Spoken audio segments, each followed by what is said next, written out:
The Daytona 500 like no other ever before. A lot of firsts. The race was first delayed by rain, then by fire. We've got Kendall and Kristin Bumbera with us this morning, and you may recognize them as sisters from a NASCAR racing family in the Katy area. Good morning to you both. Let's talk about some of those firsts. This was a big race. What happened? Oh man, what didn't happen? Yeah. It was postponed by rain. That's a first in Daytona 500 history. The jet dryer crash, I mean, that was crazy. Nothing like that has ever happened before, has it? Never. And we have video to show kind of what happened. Were you watching at that moment when it happened? We were. Well, you're drivers, and so you can only imagine what it's like to be in that car. Describe to me what a driver like that would be thinking at this moment. Well, I believe something broke under caution. It definitely was not on purpose.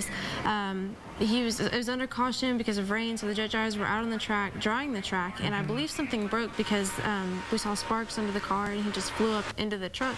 And being a driver and not having control, and you looking at what you're going to hit is one of the scariest feelings. Do you have the fear factor in that as well? Like you said, it's one of the scariest feelings you could possibly go through. What are you thinking at this moment? Are you worried about your life, or are you too busy trying to protect other drivers? Perhaps what's happening at that moment?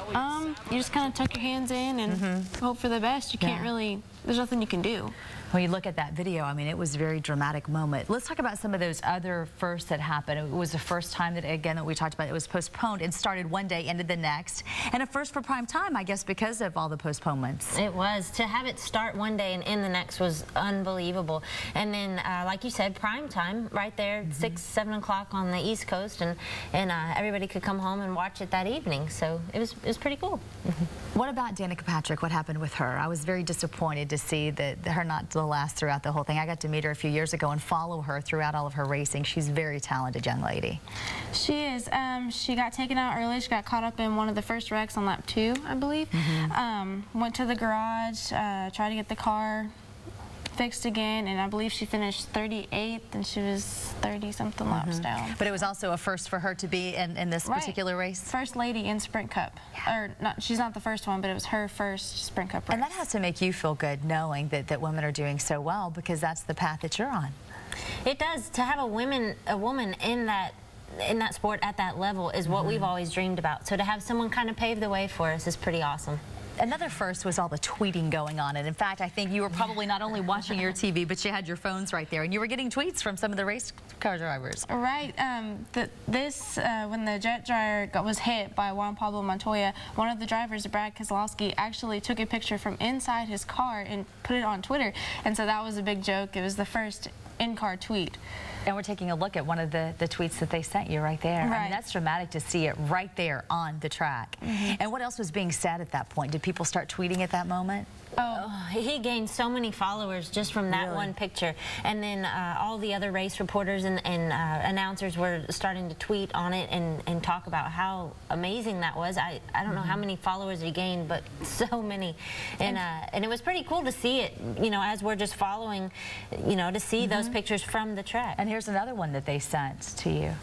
Yep, Speed Channel actually said, Brad Keselowski, can you send us a group photo, as all the drivers got out during the red flag. So he went ahead and sent them that. That was pretty fun. Well, it does make it neat that they're able to do that now, because you really feel like you're there at the race when you can see it firsthand of what it's like to be out there. It was pretty cool. I mean, the fans that don't get to encounter this like we do every weekend, and they can see an in-car picture right there. It was pretty awesome. Let's talk about some of the changes that's going on. Let's talk about bump drafting, first of all, for people who aren't familiar with that. What does that mean, and how dangerous is it?